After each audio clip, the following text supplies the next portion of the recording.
alteradas, y bueno, las características del Marfan de un tipo más ectomórfico, con hiperlaxitud, con dedos bastante particulares, gestos de cabatum y demás. Para que vean todas las características que pueden encontrarse en los Marfanoides, todo esto lo tienen anotado, no hace falta que lo tengan en consideración. Le pregunté a ChatGPT en su momento si yo Ramón tenía Marfan porque se me acordaba como característico típico, parece que es solamente feo. Pero es importante considerar cuando se encuentre con un individuo de estas características que es muy fácil romper la zona que ya está de una tensión importante al momento de hacerlo y tratarlo de base como una patología de déficit de tensión celular. ¿Sí? No, ya que tienden a ser muy miópicos, sí tienen una tendencia a tener detenimiento de retina bastante importante. Bien, fíjense entonces acá tenemos la luxación total del cristalino del segmento anterior, parecía la foto que se había mostrado antes. Y acá lo que observamos es la zona totalmente desplazada con el cristalino, una inferior, pero típico de ¿Era porque aumentaba la tensión de la célula? Hay una parte de la zona que está tironeando el cristalino hacia arriba, directamente malformación, y todos los pelitos que vas a ver abajo de la zona, todo eso está a una tensión mucho más grande. Entonces es muy fácil que si vos, por ejemplo, te metés con el faco y querés impalar el núcleo y llevártelo en contra, mejor dicho, hacia donde está tironeado el cristalino, se te rompa toda la otra zona y se te vaya. Bien. A ver, vamos a ver cada uno de estos. ¿Qué es esto que está acá? Una sinequia posterior del iris, perfecto. ¿Aquello? Parecía una catarata superficial posterior o traumática. En general, estas cataratas se las van a encontrar en ojos que están traumatizados y dañados hace rato y son estadios previos a una catarata reducta, que los van a encontrar como cristalino que parece calcificado, chiquitito. Todo bien. Aquella.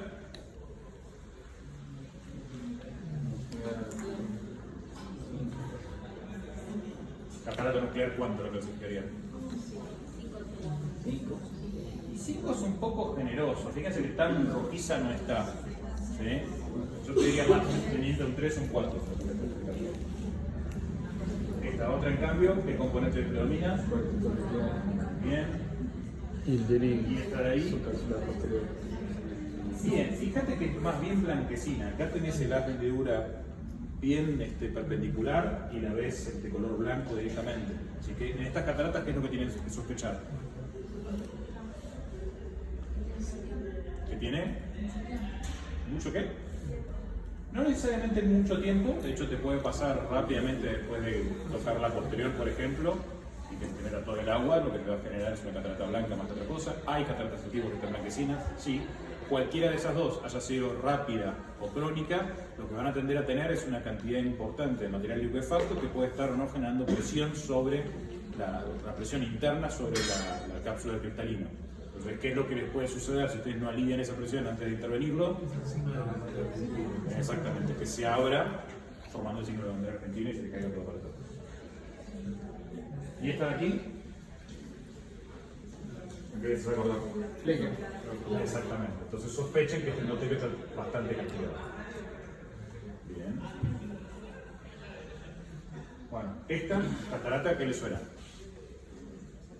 No lo nombramos todavía, es algo raro, pero... ¿Qué antecedentes sospechan que tuvo este paciente? Electricidad. Exactamente.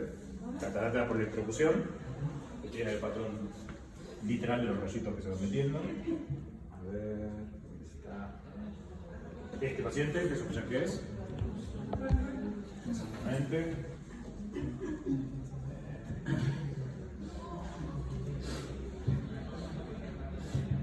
Esta catarata, estos son todos pacientes morganianos. Exactamente, ¿y qué sucede en la catarata morganiana? El núcleo se encuentra dentro O sea, de la móvil. tan licuefacto todo ese material que les decía que tensionaba y que es el que está bueno hacer un toquecito con un citítomo o mismo hacer un shock láser antes del día mismo de la cirugía para crear toda esa tensión. Bueno, el núcleo puede bailar adentro de eso y de este aspecto de huevo frito que todo el núcleo amarillento se viene para adelante. ¿Sí? ¿Esto?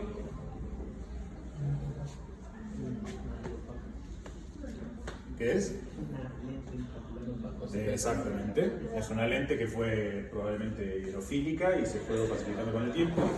De una tanda que hubo de lente brasilera que se colocaba mucho paciente de PAMI, y bueno, sí, es una LIO facilitada. ¿Sí? No la cápsula posterior, sino la... ¿Y eso también se puede limpiar con TAC o no? Eso no. Tenés que entrar, generalmente recortar las patitas, no, de hecho es la misma lío y tiende a ser bastante inflamatorio y se pegoteaba todo. Entonces lo que te convenía hacer era tratar de cortar una pata, cortar al medio como si fuera un Pac-Man y sacarlo cortándola. Sí, y a veces por ahí te quedaban las ápticas metidas dentro debajo del bag y fuiste, pones una lente en sulcus o directamente, si se te vuela todo, hacer un chamané. Bien. Acá tenemos una catarata cortical con distintas pecas de la corteza, no confundir con el glaucomflecken, que para ver que los glaucomflecken son siempre más bien superficiales, anteriores. Acá tenemos una subcapsular posterior muy avanzada y esto una nuclear 4, fíjense las 4 de las dos características. Y esto es lo que les decía de las cataratas congénitas que tienen ese aspecto polar posterior de chupete, que suelen ser más llamativas que entorpecedoras de la visión, pero en el caso de que tengan un paciente añoso que tenga esto mismo, siempre sospechen que hay una especie de comunicación fácil hacia el posterior, con lo cual trátenlo como, digamos, una catarata posoperatoria de vitrectomía, donde sospechen que hay una debilidad importante, que ustedes hacen una hidrodisección medio intempestiva, se les puede abrir, en vez de catarata de bandera argentina desde adelante, desde atrás y que se caiga todo para atrás.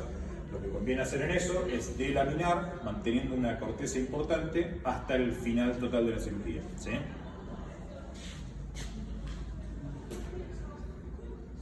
Acá, ¿de qué tipo lo ven?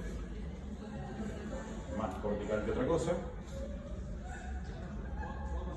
Ahí volvemos a la electricidad. ¿Y este paciente qué sospecha? Bien, catarata secundaria uveitis, por eso es importante cada paciente que encuentre con uveitis que afecte el segmento anterior, independientemente si además afecta el segmento posterior, tener un control muy bueno, rápido y completo de la inflamación del segmento anterior para evitar esto. Por estos pacientes es muy fácil que caminen con la catarata y con glaucoma. Y es muy difícil que ustedes interviniendo esa catarata, inclusive haciendo una cirugía filtrante de glaucoma, no reactiven la uveitis. Entonces traten siempre de evitar este estadio final en los pacientes. Esta catarata blanca. Dejen de ser blancas, ¿no? Bueno, estos avanzados son una catarata reducta, ¿sí? Pacientes que tienen un ojo que está teniendo la tisis y demás, tienden a atrofiarse y calcificarse el cristalino y quedan como esas placodas ahí atrás. Reducta, sí. Esto, una catarata nuclear 20, una catarata rubra, digamos, muy avanzada. Siempre consideren estos pacientes si lo mejor es hacer una facotonificación de cristalino, pero estén apuntando a la posibilidad de convertir en una extracapsular, ¿sí? Porque no merece la pena perder todo el endotelio por tratar de estar comprando encuadrantes de tipo posterior. ¿Y esta qué tipo de catarata es? Polar posterior. Subcapsular posterior. Pero fíjense que esta subcapsular, en vez de estar mostrándolo con iluminación directa, con retroiluminación, como hacemos habitualmente, muestro cómo la ubicación es bien posterior con la mentidura. ¿Y esta catarata? Traumática. Siempre que se encuentre con una catarata traumática, fíjense que la prioridad es cerrar el ojo para reducir los riesgos de endostamitis, pero en la medida de lo posible, una vez que el ojo está bien cerrado y tiene la forma transparente, si lo pueden sacar, tanto mejor. ¿Y acá qué observamos? Exactamente, con todo el anchito de sobrecolación y además algunos restos de pigmento en la cara anterior, ¿sí? ¿Y esta catarata? Traumática, donde saben exactamente que en el centro de la roseta empezó a filtrarse el agua que la va a terminar convirtiendo con el paso del tiempo en una catarata blanca, ¿sí? Ese tiempo puede ser, ojalá un mes, pero a veces pueden ser días. El problema con la catarata blanca tiene una chance muy grande de generar un glaucoma facomórfico y facogénico, porque saben que se puede traer material para adelante y además crecer lo suficientemente rápido por la hidratación como para hacer el bloqueo pupilar. ¿Y esta otra?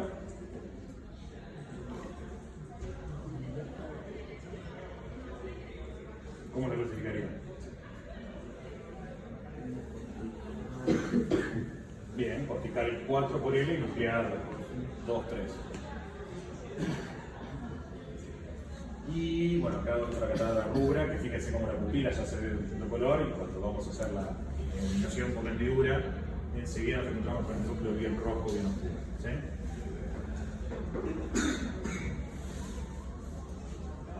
Saben que ya lo vimos. Y esta otra.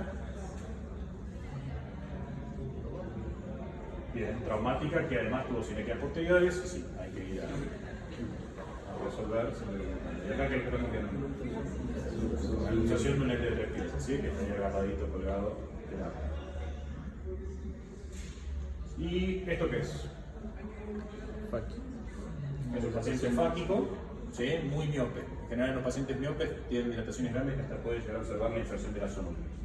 ¿Sí? No hay nada patológico en esto, pero está bueno para ver. Y acá. Bueno, ¿y ahí qué observamos? ¿Sí? De simulografía cristalino que no estaría bueno encontrarse.